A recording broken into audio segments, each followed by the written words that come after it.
This is Sprig, our our dog. He is a foster failure and the absolute best thing to happen to us this year. He never fails to make our days brighter, and the amount of kisses he gets a day from each of us is probably concerning. And this pup has us wrapped around his paw, so he has been sleeping in our bed since we brought him home 3 months ago. It was cute at first, but Sprig has gotten a lot bigger, and all three of us sleeping together is not comfortable. So Sprig is getting evicted from our bed to his own bed. And I just so happen to have these couch pillows that I don't like, so the opportunity pretty much presented itself to me.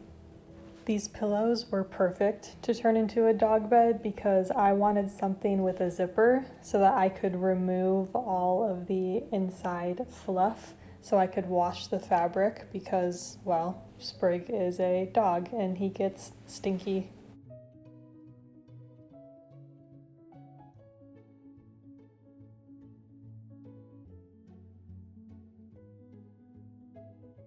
So much fluff came out of these pillows, I was amazed. I think Sprig's bed is going to end up being even more comfortable than our bed. But all he knows for now is that he is quite uncertain at what I am doing in the living room.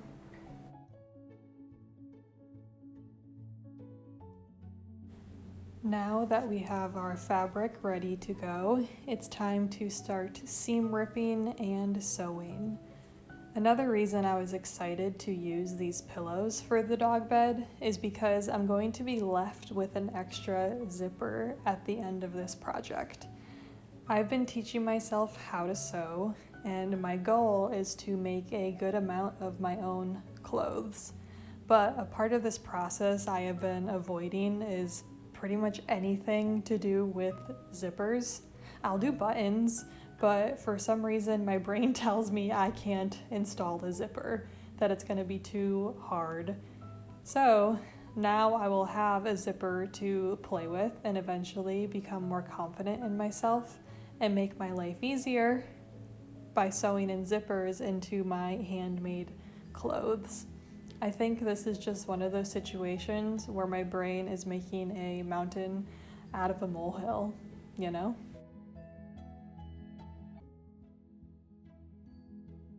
So essentially what I am doing here is combining these two pillows into one bigger pillow. I am removing one side of both pillows and sewing them together, leaving one end open with the zipper for easy cleaning in the future.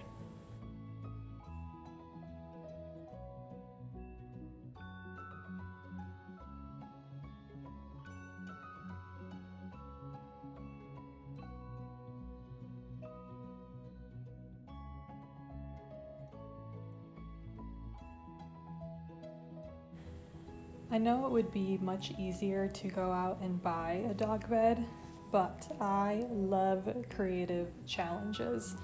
I love being forced to look at what I already own and then thinking of different ways to use those items.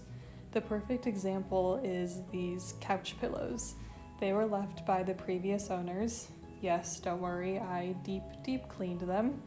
And we didn't own couch pillows, so we have been using these for now. But now that they are being repurposed, I will look for some new couch pillows that I actually like. Or if Sprig doesn't like his new bed, I can separate this bed into two pillows again, and then I'll just sew new covers for them, and then end up buying Sprig a bed that he actually enjoys laying on. But regardless, it keeps my mind moving and grooving, and I find a lot of joy in this.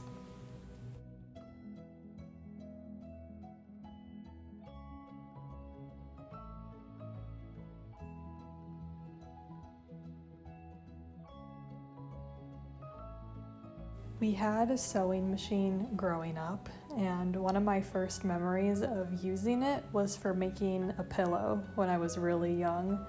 I remember my mom showing me how to sew the fabric with the right sides, or the pretty sides, facing together, and sewing all around the edges but leaving a small gap.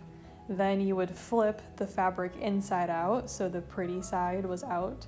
You'd stuff that with your stuffing and then sew up the end to make your pillow. And this memory makes me smile, especially when I'm essentially making the same thing many years later. It's been kind of fun because I realize as I am getting older, I realize how a lot of my childhood hobbies are coming around full circle, and I'm starting to find a lot of joy in them again. And just like that, Sprig's bed is all done. I'm worried it might be a little narrow for him, but we will see what he thinks. And apparently he still thinks that he is king of our bed.